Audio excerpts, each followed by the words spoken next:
Moving on to our next session, which talks about the future of cricket. I would like to welcome Mr. Mike Hussey and Mr. Neil Maxwell. I believe they're already on. As far as Mike goes, Mr. Cricket, as he is known in cricketing circles, I'm not sure if he loves that nickname or not. Remains one of Australia's most beloved players. A latecomer to the international game, Mike cemented himself as one of the most valuable players in the Australian team and one of the best cricketers in the world. In November 2006, he became ICC's ODI Player of the Year at the annual ICC Awards. Since retiring, Mike has taken on some specialist coaching roles with Cricket Australia, as well as worked alongside Stephen Fleming at the Chennai Super Kings, Mike's former IPL team. He remains deeply involved in cricket, working as a commentator for Fox Sports Australia, along with other media roles in India and the UK, and continues to give back to the game as he sits on the board of Australian Players Cricket Association, representing current and past players. Welcome, Mike. Great to have you here. As Neil Maxwell, Neil has been involved in global sports marketing, rights acquisition, and management for over 30 years. A former first-class cricketer, he has managed some of the country's top cricketers, run an Indian Premier League franchise, and introduced T20 cricket to the United States. Neil is currently contracted to Alcove Investments, a private equity fund that owns sports technology businesses. He sits on the board of CNSW, is the chairman of the Sydney Cricket Club, and continues to be a prominent advisor to the Australian Cricketers Association. Neil was recently awarded the Kerry Packer Award, the Australian Cricketers Association highest honor for his outstanding services to cricket. Welcome, Mike and Neil. It's a pleasure to have you with us in this discussion on the future of cricket. Thank you, Pranav. And yeah, thanks for the opportunity to be here. I'm looking forward to it. G'day, Neil. Hey, Mike. Thanks, Pranav. Much appreciated. Very flattering introduction. I'm going to start with you, Mike. And this is a question that keeps coming up. And you've obviously, as a former player and now as a member of the board of the Australian Players Association, a question that is regularly asked, barring this pandemic hit here, is there too much cricket being played? I wanted to get your thoughts. Yeah, sure. Well, firstly, I'm not on the board of the Players Association anymore. I did spend 15 years on there, but I have stepped aside now. But yeah, it's a good question that you ask, and I think probably the short answer is yes. There is probably too much cricket being played. There's so many different leagues around the world that are obviously being played at the moment, but there's also international cricket for players' countries as well. Probably a good example that illustrates that there is too much cricket being played is with the Australian team at the moment. Now, the test team was supposed to be in South Africa playing a test series at the moment. Now, if it wasn't for COVID, then they would be there now. And at the same time, an Australian T20 team was playing in New Zealand. And for me, that doesn't sit quite right, that you've got a national team that the best players Australia can offer are split in half, and some are playing in the test team and some are playing in the T20 team. For me, that should be the pinnacle to play for your country. And so to have not your best team, I guess, on the park, playing in any form of the game for your country doesn't sit right. So that tells me that the boards are trying to stretch into too many games at the moment. And yeah, so I guess my short answer would be yes, there probably is too much cricket being played. Neil, do you have any thoughts on this question? Yeah, I suppose I have a more of a philosophical answer to this, because I think there's always going to be a lot of cricket being played, and it's going to be played by not many players. And I think that's probably the bigger issue that the game faces at the moment, in that the cricket is basically constituted by about 200 cricketers. And I think all of the effort, the sweat that goes into providing cricket around the world is provided by 200 players effectively. So I think the pinnacle of the game is not broad enough. I think, we're still surviving off country versus country cricket.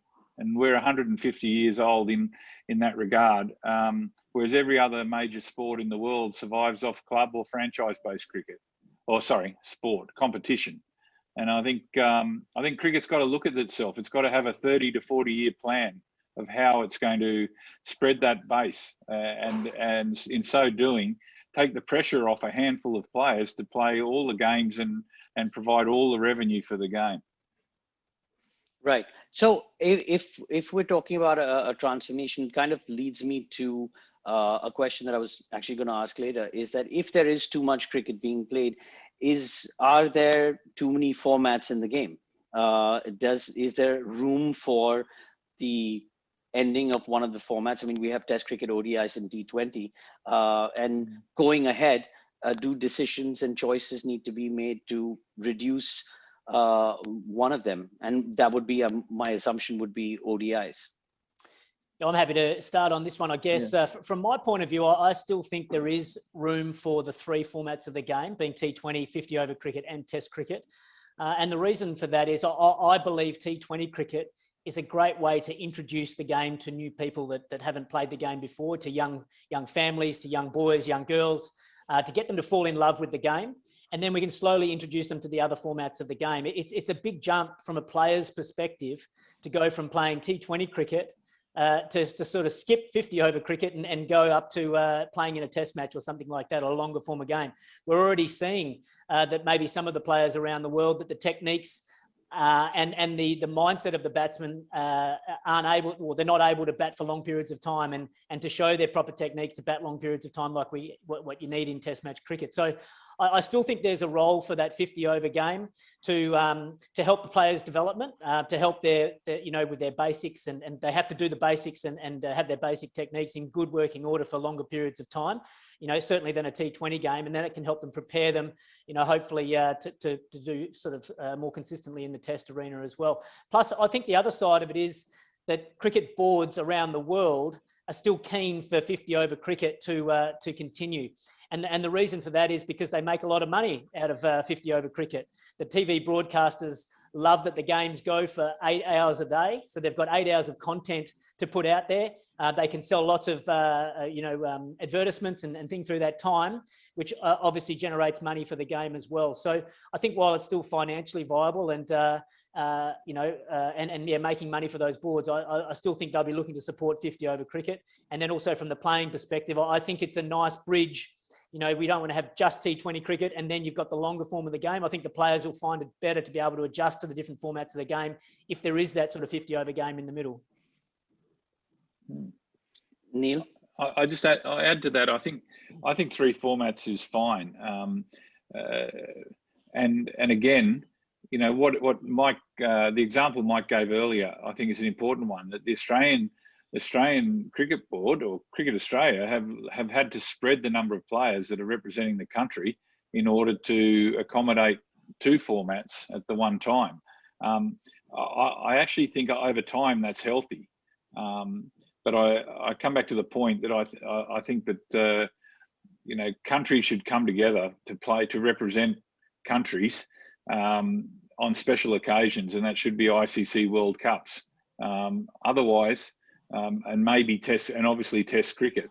But outside of that, I think there should be as many formats as possible. I'm not overly concerned about different formats. The best ones will survive and other ones will fall off the radar. But I think what I am concerned about is that there's a limited number of players at the top that can actually perform these at that level. So they become very competitive. And what happens then is that you're driving people out of one format and paying them more to play another format, and you're going to cannibalize elements of the game. So again, I'm not going to harp on it, but I think that the game needs to have a strategic plan. I don't know whether we do. I have never seen one or heard of one, and we're just evolving on the basis of 8 or 9 countries that sort of control the game and some of which try and stay alive. So if just leading on from that point, Neil, if you were to suggest a 30-year or a 40-year plan, what would your vision be for where the game and the direction the game should go into? Wow. Okay, that's a good question. Look, I think the game needs to survive off club or franchise-based cricket. I think that can underpin and form the platform on which teams can come together, or players can come together to represent their countries, and it makes that all that more special, whether that be a test match or whether that be for an ICC event. So no issue with that. But I think the clubs and the franchises need to be strategically placed around the world. A lot of key markets can't actually afford or don't have the ability to run a league per se, but they may be able to house a team or two, and they could play in a regional. And I do think the format should be 2020, but a regional competition. So you can put a team in Singapore, you can put a team in Kuala Lumpur, you can put a team, in different parts of Asia that can form a competition. And that way, you're spreading the best players, and you're creating new players. And I think you're growing that base. So you're taking all the pressure off those top 100 players that actually have to perform all the time. So, I think it also becomes a tool that allows you to grow the game globally. Otherwise, you're going to be isolated. And we're seeing that in country versus country cricket at the moment. Some countries are really weak and others stay strong for a long period of time, like India. India should have the best 6 teams in the world. So what happens to all those players that aren't in the test team? They've got nowhere to go because they were born in India. And I just think that's so illogical when they could be playing in a Singapore franchise or a US franchise or any other market that we're looking to grow. Those Indian players are wasted because they can't play for their country at the same time. And so, Neil, just a backup question to that, does that mean that the state boards, all around the world, whether that be in India or Australia or England, if it's county boards, or that they will need to relinquish some of their power to put it out to that private investors to come in and run leagues and things like that, which I guess would be one of the challenges? Yeah, I think cricket's got to control that. If it's similar, the BCCI has done well because it's controlled the introduction of private equity into the game, and it manages it. Some of the smaller countries, if they're not careful, they'll just get taken over. And it's the same with the players, because again, the game is hugely vulnerable in that at the end of the day, you've got 100 key players that everyone wants, and only 20 of those are really marketable players on a global basis. Let's be honest. Cricket is so fragile in that regard, as opposed to football or soccer that has hundreds of thousands of really good players, and probably a few hundred that are globally marketable. So it spreads its risk across so many regions and so many players. Whereas I think cricket's hugely vulnerable in that space. So, I just think again, having a plan is going to encourage the right amount of private investment at the right time, and more importantly, into the right places. And I think the standard form of administration needs to evolve to accommodate that. Otherwise, we're still running off many systems that are 100 years old. Let's be honest. Not many sports would argue that that's right for this day and age. Right. So, following up on that, and you obviously worked in the United States as well, Neil, you mentioned that, cricket has the label of being the same 6 to 8 countries that, are known globally. So what would be, as part of this plan, is why hasn't this game grown globally, and what does the ICC need to do? Is leading into, you're talking about opening club sessions and club competitions in different countries? Yeah, and I'll pass to Mike on this as well, but I think the ICC, again, it's with the utmost respect, it's an antiquated model. There's 6 to 8 core people, maybe some would argue 3 core representatives on the ICC that control a lot of the dynamics, within that organisation. That's very limited, and there's a lot of self-interest in that regard, because countries will look after themselves as a priority.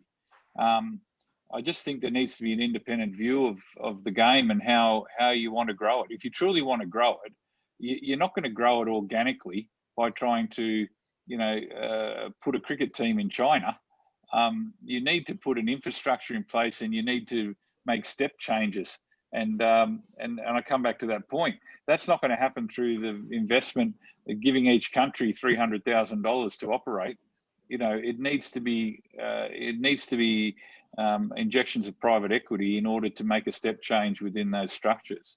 So, yeah, I think that's going to be an important phase moving forward if anyone was to look at a long-term strategic plan for the ICC. I think my concern is if the ICC stay with the current model of how the games run, then, as Neil says, that there's only a couple of very strong countries around the world, probably England, India, and Australia, really. Even if they start pumping a lot of money out into other markets like China or Southeast Asia or into Europe or the United States, whatever, there's actually some of the core playing nations now that are actually struggling financially as well. You think of Sri Lanka, I think of the West Indies, I think of South Africa as well. These countries are struggling big time just to sort of stay afloat. So suddenly we try and expand into other markets and we put even more pressure on these established cricketing nations, then the whole thing might sort of just blow up, and we might end up only having probably 2 or 3 teams right at the top level of cricket. So I think the ICC does need to be very careful in looking to grow the game, out into those smaller cricketing nations. I think they have tried, but as Neil sort of said, perhaps a smarter model is to go down more the franchise, the private investment route, and then just come together for the countries for big events like World Cups or big test series and things like that. It might be a smarter way to go. And that way you can help, as Neil said, get more players playing at a very good level from all around the world. And I don't know, there'd be some pretty big discussions going on if they decided to go down with that model. Yeah, Mike, you mentioned. I'll just add to that, Pranav, because I think you're hearing from Benki Mysore later, and he'd be a really good one to ask these questions of, because I think the model that KKR are rolling out on a global basis is really smart. It harnesses one administration to look after 3, 4, 5, maybe 10 teams in time. So it is effectively doing the job of a cricket association in many respects, is putting the best players on the park and competing in leagues around the world. Manchester City have followed that model as well. So maybe there's the model is already started in that regard, where you might have 10 global brands, 20 global brands that represent 100 cricket teams or more around the world playing, and that may be the way in which to quickly grow the game, and then allow the revenues that come through the ICC to fund grassroots cricket instead of or maybe the longer form game with test match cricket, which would help everyone. Yeah. Mike, you raised an interesting point about some of the established boards struggling as well. You mentioned South Africa, Sri Lanka. I know New Zealand has had some concerns in the past. The West Indies have had their own share of troubles. Why is this happening with countries? I mean, if you take a country like West Indies, which such a historic, great past and success in the game, why is this happening? Is it a concern of losing the youth to different games, or why do you see this struggle happening, and how do we solve it? It's a difficult question. I probably don't have all the answers, but there's probably many different reasons why those countries might be struggling. Some might just be pure population.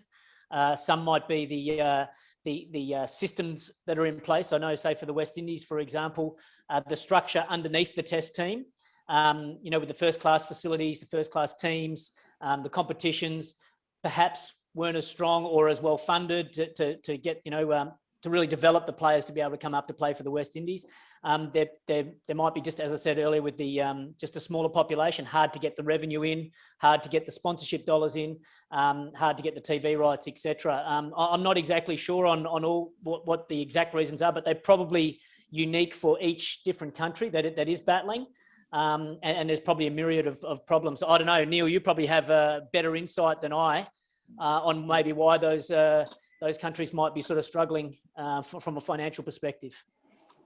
Yeah, I think for a lot of the reasons we've discussed, I think part of that, let's be really honest, part of that's poor administration as well.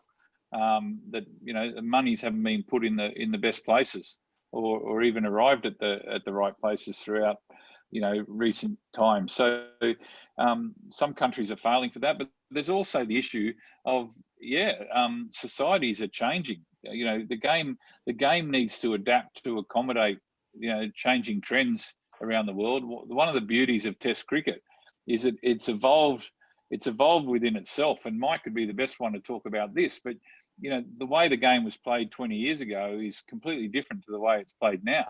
And I think there's still that element of excitement that's associated with the game, because they're scoring 300 runs in a day now, as opposed to 180 to 200 a while ago. So the games are evolving, and then the audiences are following. But in some countries, some regions, trends are different. You've got esports dominating in some areas. You've got people, not getting access to playing fields the way they used to. So a lot of it depends on the local markets. But at the end of the day, the administrators have to find ways to adapt. Right. So speaking of the adoption of, let's say, T20 would obviously change the dynamic of making it a shorter format, very friendly to people from a time perspective, etc. Wanted to get both your thoughts on ECB's rolling out of the 100, which is again a smaller version of T20. And are we doing too much to the game, or what are your thoughts on the format? Well, I must admit, I was a bit concerned when it first was rolled out to think, okay, is this going to get too confusing? And it seems like another format of the game is starting up. Then there's T10 as well that's sort of being floated out. I was thinking, how are we going to be able to keep up with it all? But I think that the 100 was specifically designed for the English market to try and get the game in at a certain time. I believe it was for the BBC leading into their news programs. So it's specifically designed to try and get more people, being able to watch the game and more from the public. In England in the past, if you didn't have pay TV, then you didn't really get to watch cricket at all. And so, that cricket was being lost in the schools. It was being lost in the fields, and local cricket, youngsters coming up, they were only playing soccer, and that was pretty much it. So this is an opportunity to get it on free-to-air TV, to get young kids falling in love with cricket again. An exciting format of the game. It's going to be quick. It's, as I said, it's going to be fast and exciting, and specifically designed for that UK market. I think the innovation is good. We need to keep evolving the game and keep trying new things. I know in the Big Bash in Australia, they tried a number of new rules. Some were really, really effective, and some were not so effective at all. That's okay. It's good to try some different things, see what works. If it does, then hang on to it. And technology is another thing that's getting better and better all the time. 30 or 40 years ago, we'd never have a TV, a replay going for the run out or a stumping or an LBW shout. But as technology keeps getting better, the game can continue to evolve and adapt as well. So I think it is good to keep trying to evolve and get better and try new things. If it works, then fantastic. If not, it's okay. Let's put it aside and try something else.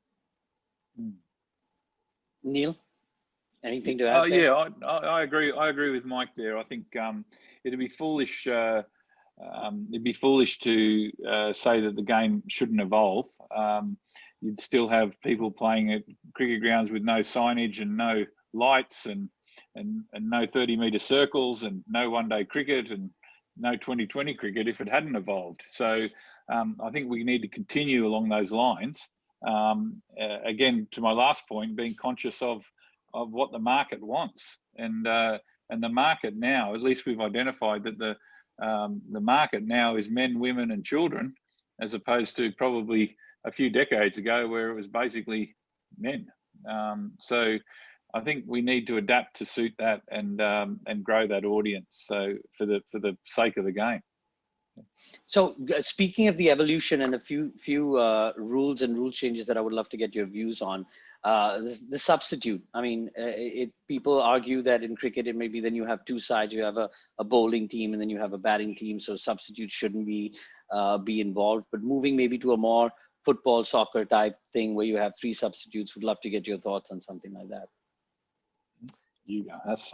I'm personally, I'm not a huge fan. I think cricket is designed for, you go to the toss and it's 11 v 11 and you've got to pick your team accordingly. Now, I will say though that I do agree with the substitute for the concussion rule.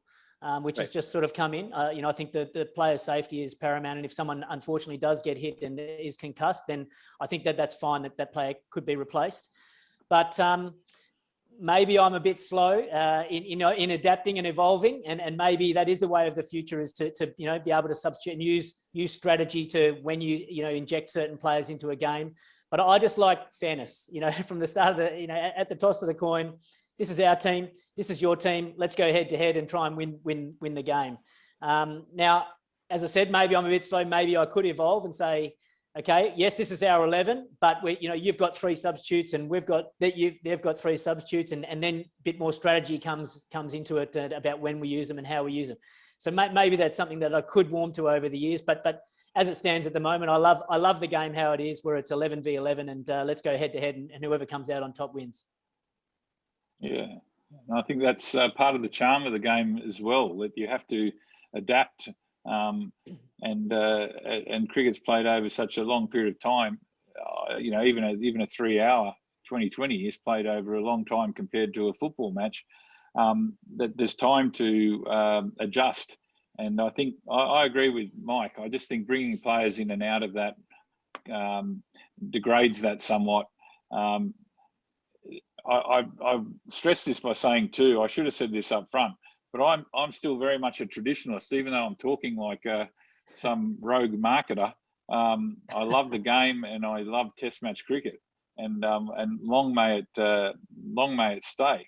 But I also support evolution of the game, and I think Mike's hit the nail on the head there. There's a balance, and I think substitution is just a step too far for me at the moment. I just think from a player's point of view as well, what I love about watching the game now is watching which players can adapt to the pressure situations of games. And suddenly, if you're a coach or a captain and you say, right, no, he's not suited to this situation, he's out, let's substitute someone else in. You know, you don't find out about that player in the middle. You know, that player can learn and adapt and grow his game to be able to handle those different pressure situations. And cricket, such a long game, you probably don't get to be your best until you've played many, many games for many, many years, and you learn to play in those different situations. So watching a player learn, make mistakes, adapt to different situations of the game is part of the beauty of the game as well. So, you know, from a player's point of view, that they get that sometimes that opportunity is going to be taken away from them if they're just subbed in and subbed out at certain times of the match.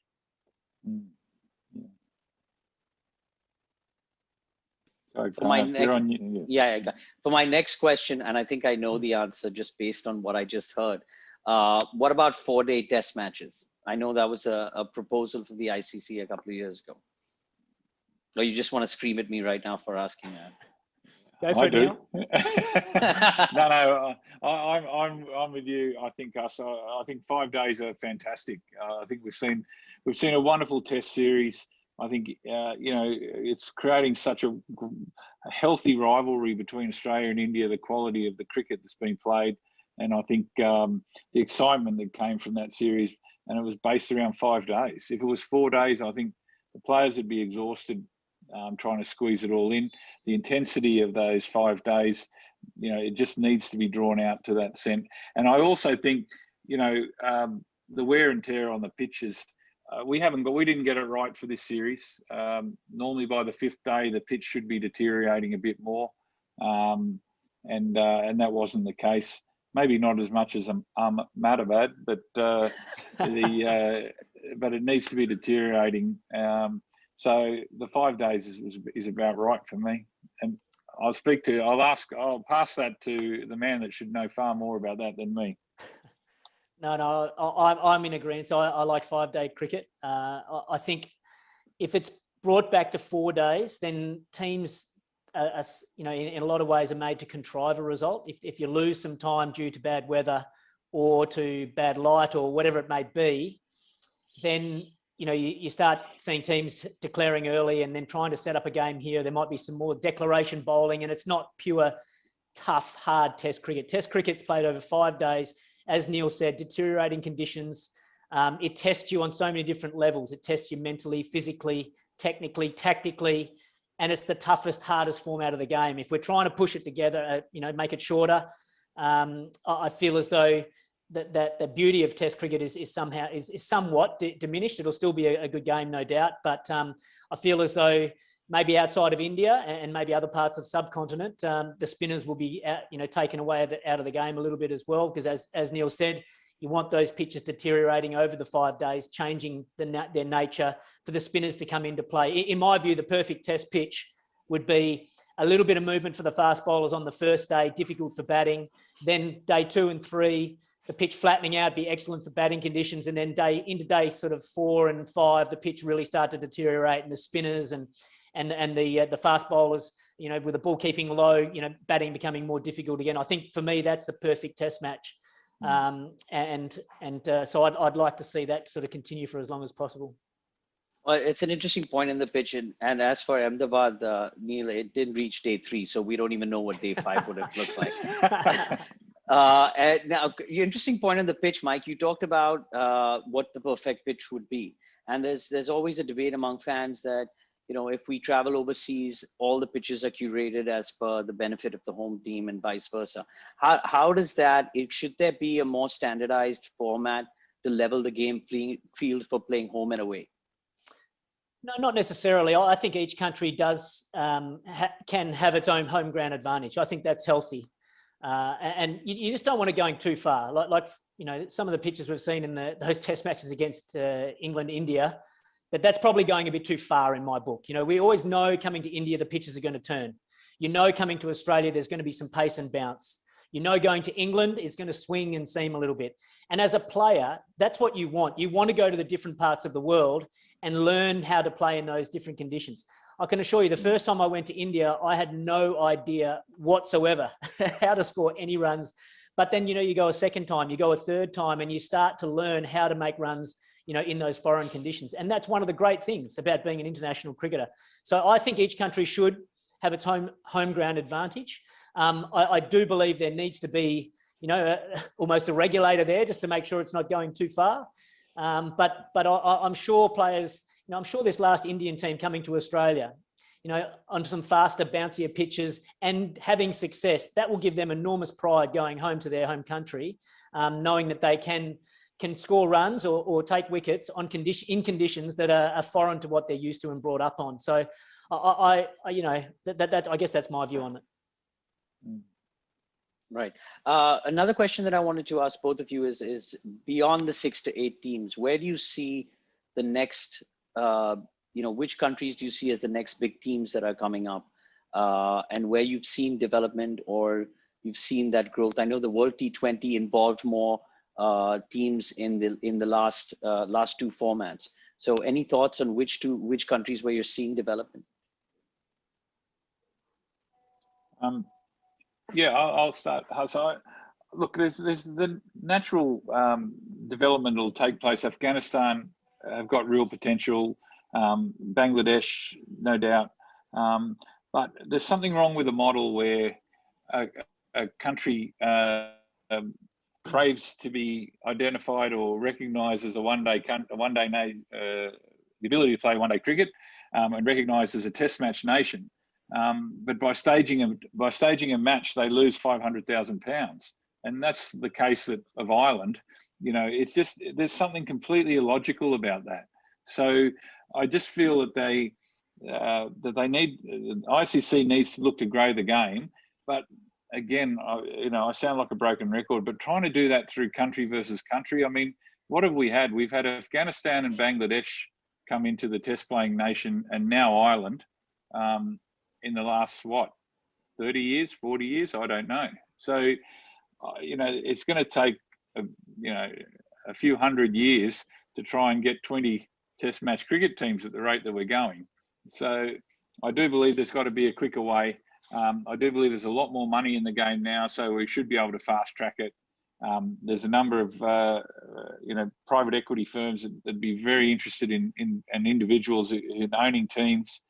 So I just think there's got to be a better way to grow the game and grow it quicker than trying to grow it organically and hope that someone rises up to be an international nation, because we're only feeding that model, which I think is limited in this day and age. Is just surviving off country versus country is doomed over the next couple of decades.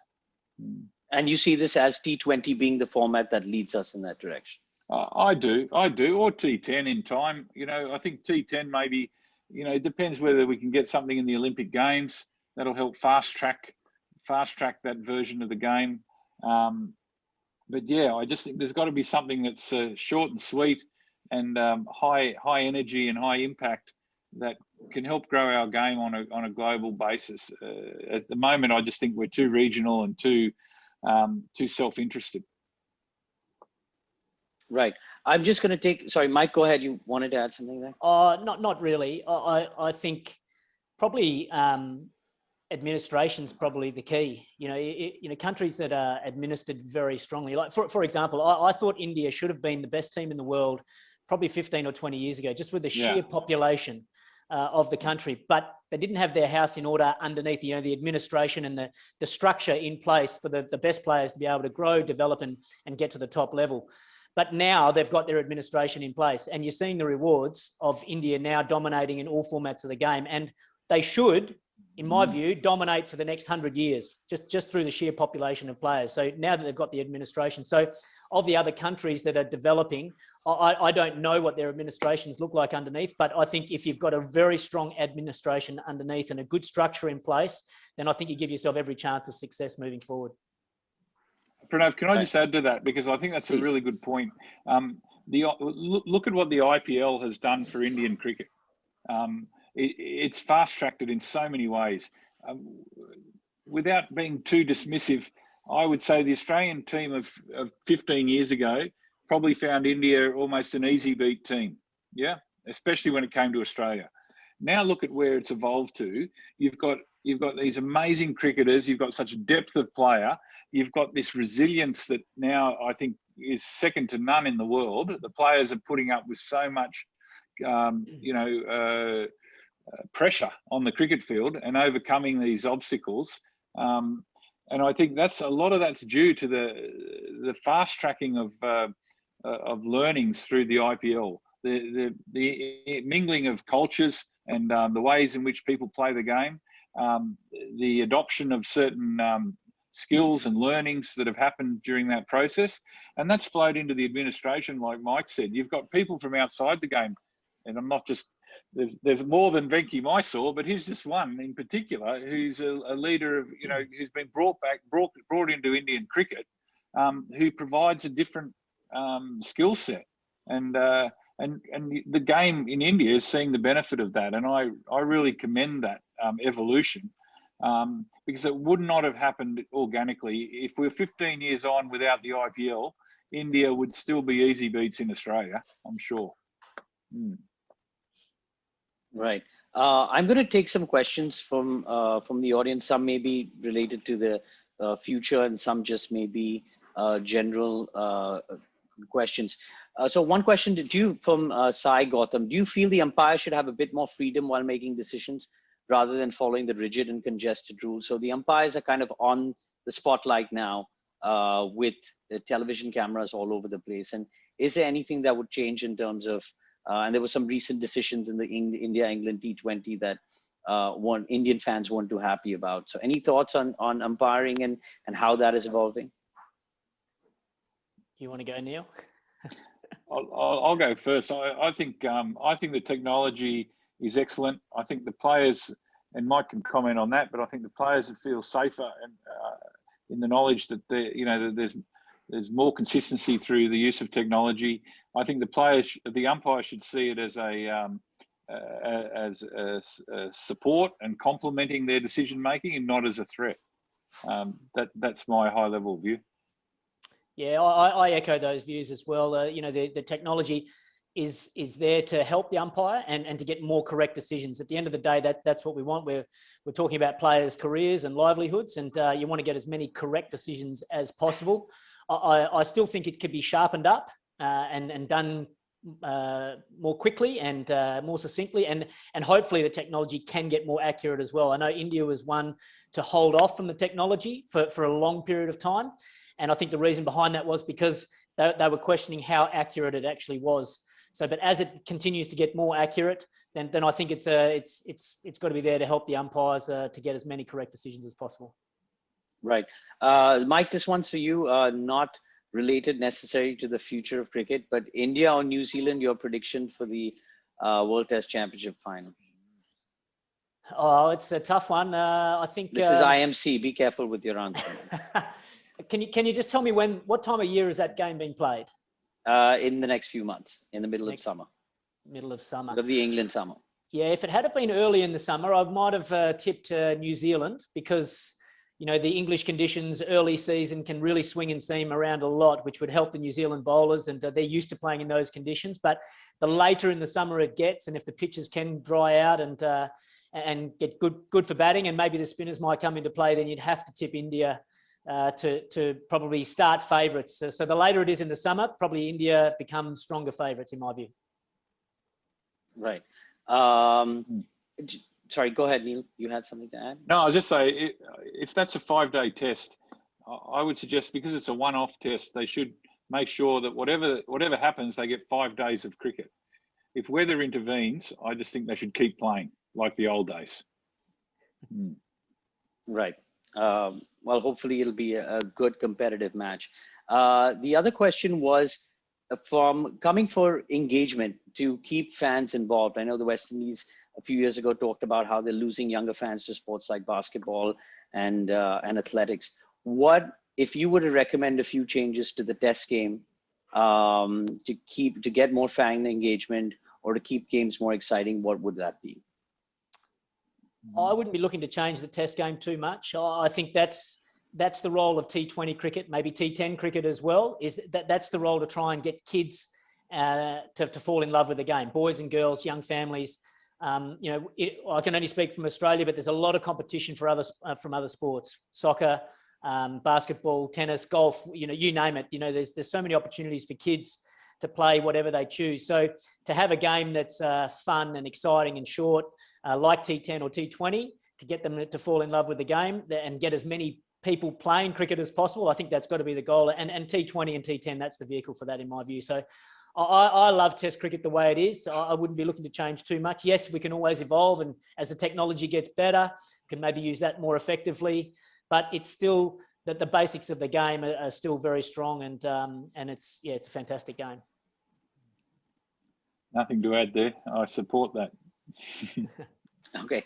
What is your take on the World Test Championship percentage system? Should they mandate how many tests all teams play in the league instead of the number of series? This has come from Shreyas Purandare. I'll have a little bit of a stab at it. I must admit, I'm not fully across it all. I'm a bit confused about how it all works, probably like many other people around the world. But yeah, I guess my biggest question mark is how fair it is. You know, how is it? How are all countries having the same opportunity to play to get enough points or to accrue enough points to play in the final? You know, depending on who you're playing, where you're playing, what time of the year you're playing, et cetera, is it a level playing field? And I'm not 100% sure it is at the moment. I could be standard corrected if that is the case, but it seemed like it was designed initially for the top teams to have every opportunity to make the final. And I guess those being Australia, India, England, New Zealand, put them in there as well. But yeah, I'm not sure the other teams had the same opportunities to push their case or get enough points to get to the final. Right. Sorry, go ahead, Lee. No, I'm not overly familiar with the system, but I concur with Mike. You've got to have something that's equitable. Yeah. Okay. I'm going to ask one last question, which is totally off the cuff, Mike, but it's been sent. Is MS Dhoni going to be the captain of CSK in 2022 and 2023? Well, I can't speak for MS Dhoni. I'm certainly, as the CSK batting coach, I certainly hope he will be. I know he's in Chennai as we speak. He's been working very hard on his game, so he's going to be ready for this year's IPL. Beyond this, I know Stephen Fleming, our head coach, is desperately wanting to have him around for as long as possible. I think everyone in Chennai, every player, every coach wants him around as long as possible as well. He's been an amazing player for a long period of time. He's been an amazing captain for a long period of time. I know he found it a little bit tougher in last year's IPL, but he had such a long break away from the game before playing that tournament. So I'm expecting him to bounce back. I know he still loves the game, very much. So I'm hoping we can see him for a number of years to come. So I know I can let one secret out. I know Stephen Fleming's working very hard behind the scenes to convince him to keep playing for at least a couple more seasons. Great. Just one more question that has come in is, you work very closely with CSK, and through the IPL. Are there a few players that you would say have stood out to you from the younger generation who fans should keep their eye on? Well, we had a young guy play a couple of games late last season, Ruturaj. I don't know if many people out there know much about him. He's played a fair bit for India A, and this guy last season was just amazing. We were in Dubai, traveling over from India. He contracted COVID, so he was obviously quarantined for his 14 days. After 14 days, he remained positive for COVID, so he had to have another 14 days. He ended up spending, I think, 32 days in isolation before he finally tested negative to COVID. And this is at the start of the tournament. He never complained once. He came back out. He got straight into his training. He started working. He was given a few games early on. I think he got 2 ducks and maybe a 5 in his first 3 matches. Again, no complaining, positive attitude the whole time.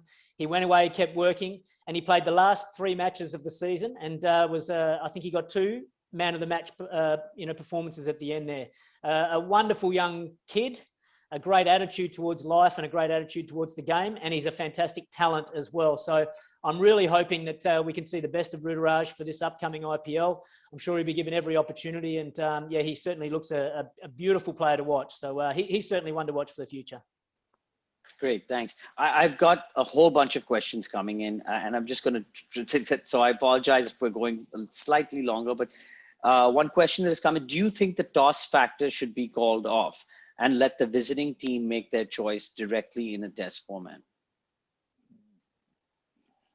I think it's a great idea. I don't mind that. I think that'll counterbalance the situation with the pitches and the concern that home ground advantage to some extent.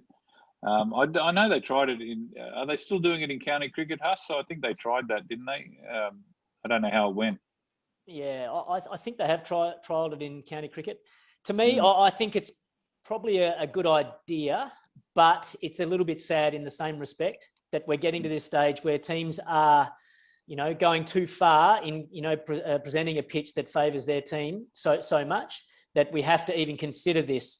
I'd much prefer it if teams and boards and associations were just true, honest, produce the best possible pitch they can, and let the 2 teams go head to head, and whoever wins, whoever's the better team will come out on top. Now, I understand that that's probably a naive comment, and there's a lot at stake in a lot of these series and things like that. So that's probably why these ideas are being presented. But I think it'd certainly make some countries think about producing pitches that are too far in their favour.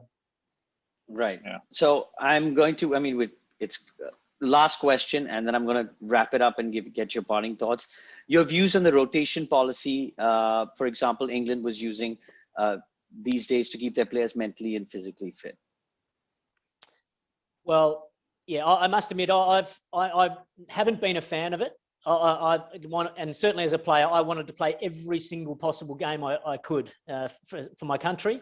It's a great honour representing your country.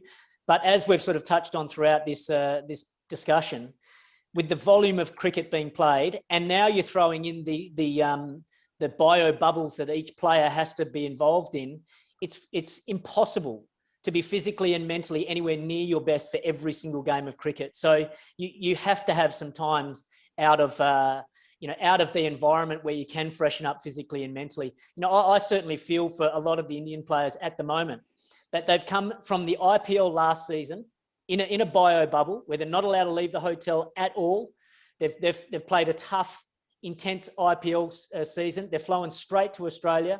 Again, they've been in a bio bubble, playing in tough, intense, pressurised cricket in Australia for a number of months. Again, hardly being able to really leave the hotel much at all. Maybe be able to slip out to get a coffee or a bite to eat every now and then. They've gone back to India, been in a bio bubble again, tough, hard, pressurised cricket. And now they're going to jump into another bubble and play the IPL. You've got to be very careful about the mental health and well-being of a lot of these players at the moment. And so, as I said, it's impossible for players to be at their best physically and mentally. And I think they need to have a break at various stages, just for their own health and well-being, let alone to see them play their best cricket on the field. Neil, anything to add there? Nothing. I agree with Mike again, but I'll just wrap up by saying thank you very much. Congratulations to IMC. Thank you, Rajiv Podar, for all the great work you're doing, and thank you for giving us the chance to be involved. Thank you, Pranav. Yeah, I concur. Thanks. Thank you very much for the opportunity. I've really enjoyed it, and hopefully the people that have tuned in have enjoyed it. Thanks, Mike. Thanks, Mike. Thank you, Neil. Thank you very much for joining us. Thanks, Neil. Pleasure. Thank you. Thanks, Mike. Thanks. Thank you. So thank you, Mike and Neil, for joining us. It was a pleasure to have you with us, and it was really an informative session, and we enjoyed it. We're going to take a lunch break now and rejoin at 2 p.m., where the afternoon sessions involve the business of sports, followed by an exciting session on esports, and finally we will wrap up with a chat on women's cricket. So we will reconvene at 2 p.m. Look forward to seeing everyone back then. Thank you.